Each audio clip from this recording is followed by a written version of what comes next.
Bienvenidos.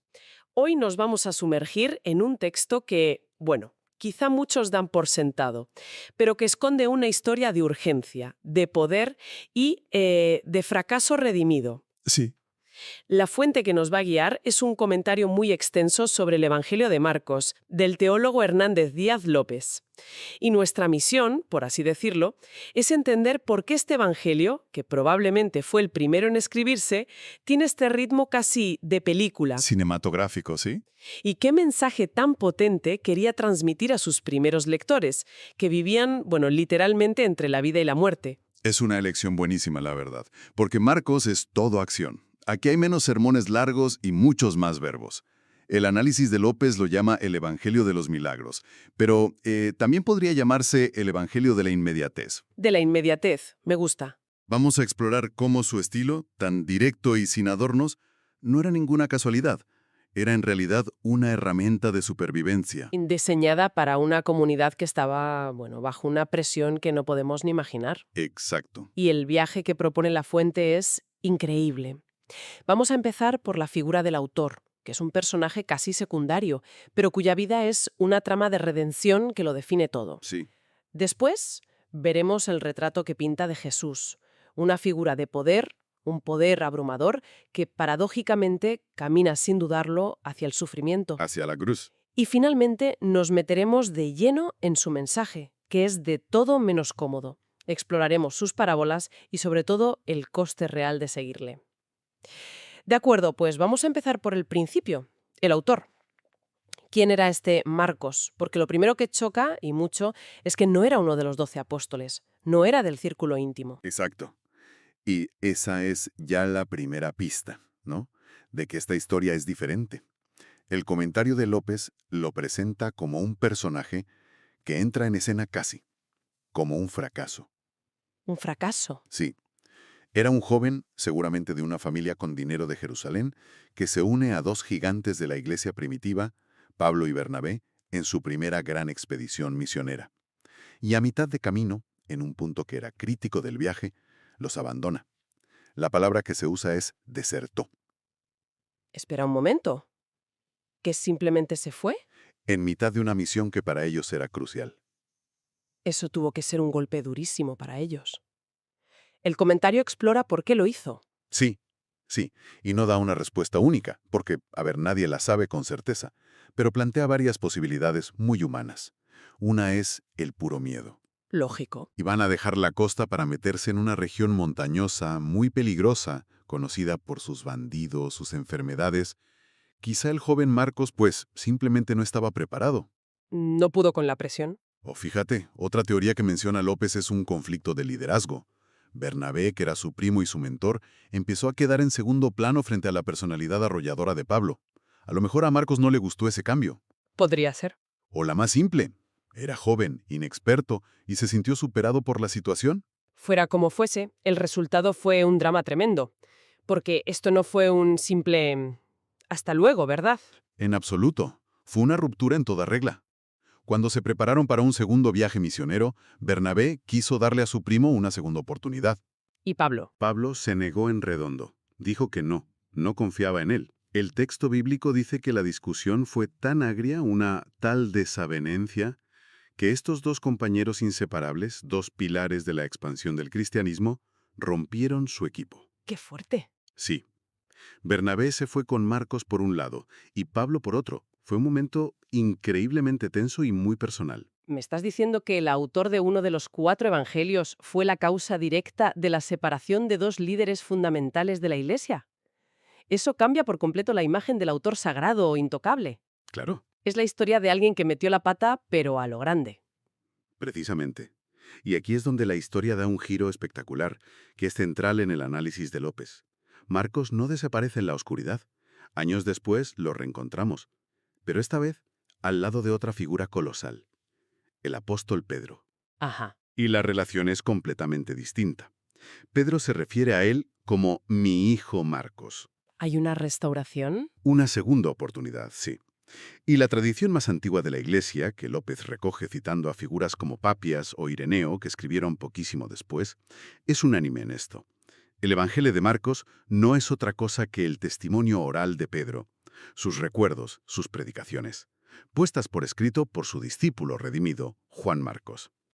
O sea que este evangelio que ha definido la imagen de Jesús para millones y millones de personas no es la obra de un apóstol principal. No, Es la de un asistente que fracasó, pero que tuvo la humildad de escuchar y de transcribir.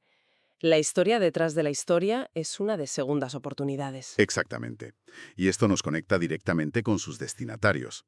López argumenta con mucha fuerza que este evangelio se escribió, probablemente en Roma, entre los años 55 y 70. Plena época de Nerón. Efectivamente. Y en esa época ser cristiano en Roma era una sentencia de muerte. El emperador Nerón había desatado una persecución de una crueldad que es inimaginable. El comentario no se anda con rodeos. Cita a historiadores como Tácito, describiendo cómo usaban a los cristianos como antorchas humanas para iluminar sus jardines. ¡Qué brutalidad! O los cosían en pieles de animales para que los perros los destrozaran en el circo. Un contexto brutal. Y claro, eso lo cambia todo. De repente entiendes por qué el Evangelio tiene ese ritmo casi de película de acción. No es un tratado teológico, es un mensaje de urgencia para gente que no sabe si va a ver el amanecer. Has dado en el clavo. Por eso no hay tiempo para largas genealogías como en Mateo. Ni discursos filosóficos como en Juan. Para nada. Empieza de golpe. Principio del Evangelio de Jesucristo, Hijo de Dios. Y a partir de ahí, la acción no para. López señala que la palabra griega kai euthys, que se traduce como y enseguida, inmediatamente, al instante, ¿Cuántas veces? aparece 41 veces. Es el latido del Evangelio. Todo pasa a una velocidad vertiginosa, porque sus lectores necesitaban saber que el poder de Jesús era más grande que el de Nerón y que su victoria sobre el sufrimiento y la muerte era real, era inmediata, era un manual de esperanza para una iglesia mártir. Y esa urgencia se refleja de lleno en el protagonista, en la figura de Jesús que nos presenta.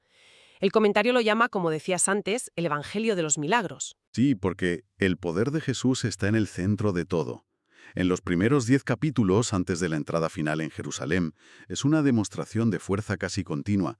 Expulsa demonios, calma tempestades, sana enfermos. Marcos está dejando muy claro a sus lectores romanos que el poder de Jesús no es una idea abstracta. Es algo real, tangible. Es una fuerza activa que invade la realidad y la transforma. Domina la naturaleza, las enfermedades, las fuerzas espirituales y hasta la muerte.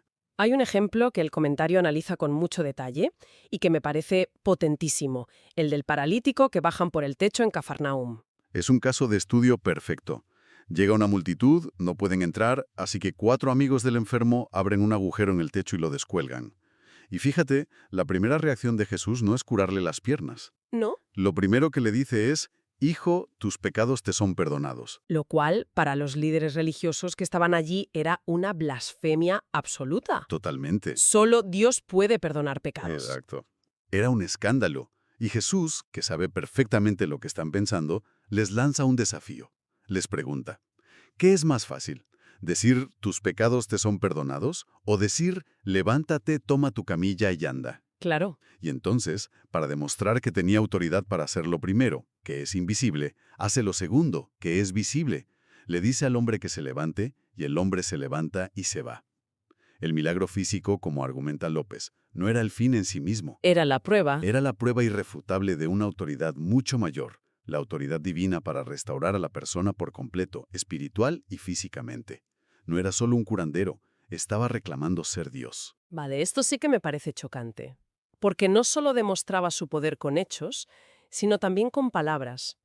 En una cultura basada en la tradición, en citar a los maestros anteriores, llega Jesús y, según la fuente, habla como si él mismo fuera la autoridad final. Esa es la otra cara de su poder. Los maestros de la ley siempre basaban sus enseñanzas en lo que otros rabinos habían dicho antes.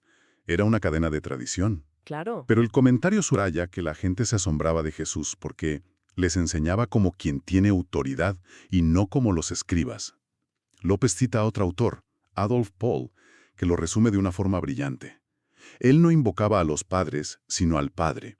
Hablaba no como rabino, sino como hijo. Wow. Esto era increíblemente provocador. No venía a interpretar la ley, venía a encarnarla. Y la pregunta que flota en todo el Evangelio es, ¿De dónde saca este hombre esta autoridad? De un superhéroe invencible, introduce una paradoja que lo cambia todo. La paradoja fundamental. A pesar de todo este despliegue de poder, ningún otro evangelio pone un énfasis tan crudo y repetido en la pasión de Cristo, en su sufrimiento.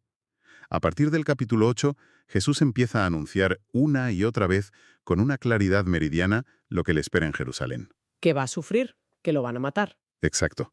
Que será rechazado por los líderes religiosos, que sufrirá mucho, que lo matarán y que resucitará al tercer día. Y sus discípulos no entienden nada. Es como si no pudieran procesar que ese Mesías todopoderoso, que acaban de ver en acción, tuviera que pasar por algo así. Es un cortocircuito mental para ellos. El ejemplo más dramático que analiza la fuente es el de Pedro justo. Después de que Pedro haga la gran confesión, tú eres el Cristo, que es una revelación que Jesús dice que le viene de Dios, Ajá. Jesús empieza a hablar de su futura muerte. ¿Y qué hace Pedro? Se lo lleva aparte y empieza a reprenderle. A reprenderle. Sí, a decirle que de ninguna manera que eso no puede pasar. Increíble. Pasa de la revelación divina a intentar corregir a Jesús en cuestión de segundos. Y la respuesta de Jesús es una de las más duras de todo el Nuevo Testamento. Se vuelve y le dice, «Quítate de delante de mí, Satanás, porque no pones la mira en las cosas de Dios, sino en las de los hombres». Durísimo. Según el análisis de López, en un momento Pedro habla por revelación divina y al siguiente, sin darse cuenta, se convierte en portavoz de una tentación satánica, la tentación de un mesianismo sin cruz, un poder sin sacrificio. Claro. Marcos está mostrando a sus lectores perseguidos en Roma que el camino de su Señor no fue de gloria terrenal, sino de sufrimiento aceptado voluntariamente. El poder verdadero y la pasión van de la mano. ¿Y este mensaje tan complejo, tan paradójico, cómo se comunicaba? Porque no es algo fácil de asimilar. Aquí es donde la fuente pone el foco en las parábolas. Efectivamente, las parábolas son el método pedagógico por excelencia en Marcos, sobre todo en el capítulo 4, y López explica que no eran simples cuentos para que todo el mundo entendiera mejor. Tenían una doble función. ¿Doble función? Sí, Jesús mismo dice que las usa para que los de fuera vean y no perciban, oigan y no entiendan. El comentario las describe como ventanas abiertas para la comprensión de unos y puertas cerradas para el entendimiento de otros. O sea que eran una especie de filtro. Exacto. Revelaban el mensaje a los que tenían un corazón dispuesto y lo ocultaban a los que solo tenían una curiosidad superficial o, peor, malicia. Justo eso. Y la parábola clave para entender esto es la del sembrador. Es la parábola que explica todas las demás. Un sembrador sale, esparce la semilla, que es la palabra de Dios, y cae en 4 tipos de terreno diferentes. Que representan 4 tipos de corazones, 4 respuestas al mensaje. Vale, vamos a desglosarlos porque el análisis que hace la fuente es muy revelador. El primer terreno es junto al camino. El corazón endurecido. La semilla ni siquiera penetra. Queda en la superficie, es pisoteada y vienen los pájaros que Jesús identifica con Satanás y se la llevan. López lo describe como un corazón que se ha vuelto insensible por el constante tráfico de ideas, de influencias, de cinismo. La palabra rebota, no encuentra por dónde entrar. El segundo es el pedregal, el corazón superficial. Este es el corazón entusiasta pero poco profundo. Recibe la palabra con una alegría inmediata. Es la persona que se emociona en un evento, que levanta la mano, que parece que va a cambiar el mundo. Pero Pero como la tierra es poca, la semilla no echa raíces. Y en cuanto sale el sol, que Jesús identifica con la tribulación o la persecución, se seca y muere. La fuente usa una imagen muy poética para describirlo. Su amor es como la niebla que cedo pasa, que parece muy densa pero desaparece enseguida. al primer rayo de sol. Luego vienen los espinos, que quizás es el más con el que más gente se puede identificar hoy. El corazón ocupado. Sin duda, aquí la semilla germina, la planta crece, pero los espinos crecen con más fuerza y la ahogan. Y Jesús identifica esos espinos con 3 cosas. Los afanes de este siglo, o sea, las preocupaciones cotidianas, el engaño de las riquezas, esa fascinación por lo material, y las codicias de otras cosas. Aquí el problema no es la persecución, es la distracción. Justo. El corazón está tan lleno de otras cosas que, aunque la fe está ahí, no puede respirar, no puede crecer y finalmente no da fruto. El comentario lo describe con una imagen muy potente, la de una cáscara vacía. Hay apariencia de vida, pero dentro no hay sustancia. Y finalmente, la buena tierra. El corazón receptivo. El que oye la palabra, la acepta y da fruto. Y es importante el matiz, No basta con oírla, hay que recibirla, hacerla propia. Y eso se traduce en una vida que produce fruto, que impacta, que se multiplica 30, a 60 o al 100 por uno. Lo interesante es que incluso en la buena tierra hay distintos niveles de fruto. Sí, pero lo esencial es que hay fruto. Y esta parábola conecta directamente con lo que significa ser un discípulo. No es solo una cuestión de asentir con la cabeza, sino del tipo de terreno que uno es. Totalmente. Porque después de estas parábolas y de la revelación de su identidad, Jesús pone las cartas sobre la mesa. El comentario es muy directo en este punto. El discipulado que propone Jesús implica un sacrificio radical. La frase clave es, si alguno quiere venir en pos de mí, niéguese a sí mismo, tome su cruz y sígame. Y hay que entender lo que significaba tomar la cruz para la audiencia de Marcos en Roma. No era una joya bonita colgada del cuello. Para nada. Para ellos la cruz era el instrumento de tortura más cruel y humillante del Imperio Romano. Reservado para esclavos y rebeldes. Eso es. López enfatiza que cuando escuchaban «toma tu cruz», no oían «aguanta tus problemas», oían «abraza la muerte». Significaba estar dispuesto a morir por la causa, elegir conscientemente la senda del sacrificio. Negarse a uno mismo no era tener baja autoestima. Era quitar al yo del trono. Era destronar al yo del centro de tu vida para poner a Cristo. Una rendición total. Lo que nos lleva a la última gran paradoja que presenta la fuente. Una que invierte por completo nuestra lógica habitual. La lógica del reino Jesús lo dice claramente, porque todo el que quiera salvar su vida la perderá, y todo el que pierda su vida por causa de mí y del Evangelio, la salvará. El comentario lo llama el gran paradoxo. En el sistema del mundo, ganar es acumular, dominar, ser servido. Claro. En el reino de Dios, ganar es perder. Perder el control, perder el ego, perder la vida por una causa mayor. La grandeza no se mide por el poder, sino por el servicio. Como dice el libro, la pirámide está invertida. Es una lógica completamente contracultural. Tanto en el siglo I como en el XXI, sí. Entonces, si tratamos de unir todas las piezas, tenemos a Marcos, un autor restaurado de un fracaso, escribiendo para una comunidad perseguida, les presenta un evangelio de acción, de urgencia, con un Jesús cuyo poder es innegable, pero cuyo destino es la cruz, Exacto. y cuyo mensaje exige una respuesta total, un cambio de terreno del corazón que implica sacrificio y una lógica de vida completamente invertida. Esa es la esencia. Y si conectamos todo esto con el final del Evangelio, la fuente señala una idea final que es clave para la reflexión. Tras la resurrección y la ascensión de Jesús, la historia no termina. La última frase de Marcos dice que los discípulos salieron y predicaron en todas partes, colaborando el Señor con ellos. Colaborando. Sí, el autor usa esa idea de una colaboración con el Señor. La obra no la hacen ellos solos, pero tampoco la hace Dios sin ellos. Es una empresa conjunta. Una colaboración. Y eso nos deja con una pregunta final que creo que resuena con fuerza a lo largo de todo el comentario. Vemos una y otra vez que la acción divina y la responsabilidad humana están entrelazadas de forma inseparable. La fe de los amigos del paralítico fue crucial para que Jesús actuara. Los discípulos tuvieron que ser los que repartieran los panes y los peces. Es un patrón constante. Dios actúa, pero a menudo a través de la fe y la acción de las personas. Exacto. Entonces la pregunta para reflexionar es, si este evangelio presenta un modelo de colaboración donde la fe activa de las personas parece desbloquear o canalizar el poder divino, ¿qué sugiere eso sobre cómo un mensaje transformador puede tener efecto en el mundo de hoy? ¿Seguimos esperando a que un poder externo lo solucione todo o entendemos la fe como esa participación activa, esa responsabilidad de abrir el techo o repartir el pan para que esa colaboración pueda de hecho tener lugar?